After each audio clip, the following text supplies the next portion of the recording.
The story of Albert Schweitzer, the value of dedication.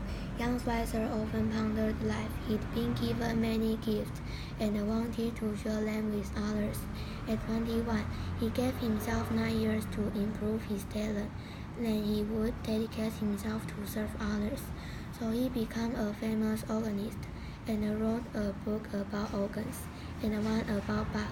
Additionally, Schweitzer studied science and philosophy, became a minister, and wrote books about Christianity. After 9 years, he knew he wanted to go to Africa and told her then, his sweetheart. Schweitzer was determined, and in 1911, after medical school, he passed his exam, followed by a year's internship. Finally, he asked the Paris Missionary Society to send him to somewhere in Africa, that had a hospital.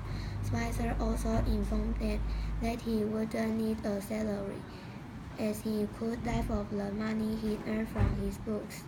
He could hardly wait to tell her that he was being sent to Lambaréné on Africa's west coast, near the equator. People there suffered from terrible diseases, and he wanted to help. He asked her then if she could put up with him, and she responded with a yes. So they married, and a few months later boarded a ship for Africa. Their ship docked at Cape Lopez.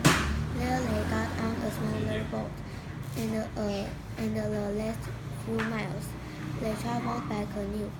Arriving at a clearing, they saw only a few shacks surrounded by forest. The next day, they began cleaning and painting an old chicken house, which became a hospital. Schweitzer also built shelves for his medications. Throngs of people came to see the new doctor, which was exhausting. About the same time, a local approached Schweitzer and asked in French if he needed help. Joseph then introduced himself, stating that he spoke English, French, and 8 different African languages. He became the assistant Schweitzer needed. Once a cook, Joseph knew anatomy and said things like, "This man has a pain in his leg of mutton."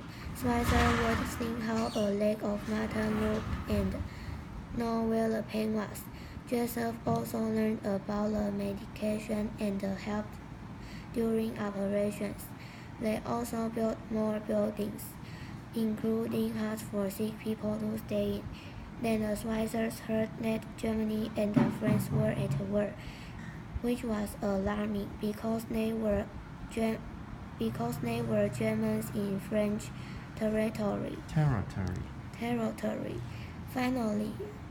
Eventually, the hospital closed, and only Joseph was left to guard the medicine. The Schweitzers were taken to a monastery, where they still stayed until 1918, when they were allowed to return to Germany. Soon afterward, they had a baby. Although happy, Schweitzer wanted to return to Lambaréné, but didn't think it was healthy for his new daughter. Ultimately, he decided against taking her, but felt he needed to return, because those were his people. After raising money for supplies and additional buildings, he returned to Africa by himself. When Schweitzer reached Lambaréné, a little was left. The jungle had taken over, so he and Joseph began again. Over the years, they built a larger hospital and 40 huts and 40 new huts to house several hundred people. Schweitzer's dedication became known worldwide. Queen Elizabeth gave him the Order of Merit. In 1952, he received the Nobel Peace Prize and used the money for a new building. Not everyone can be a doctor in Africa. but you can help people no matter your whereabouts. When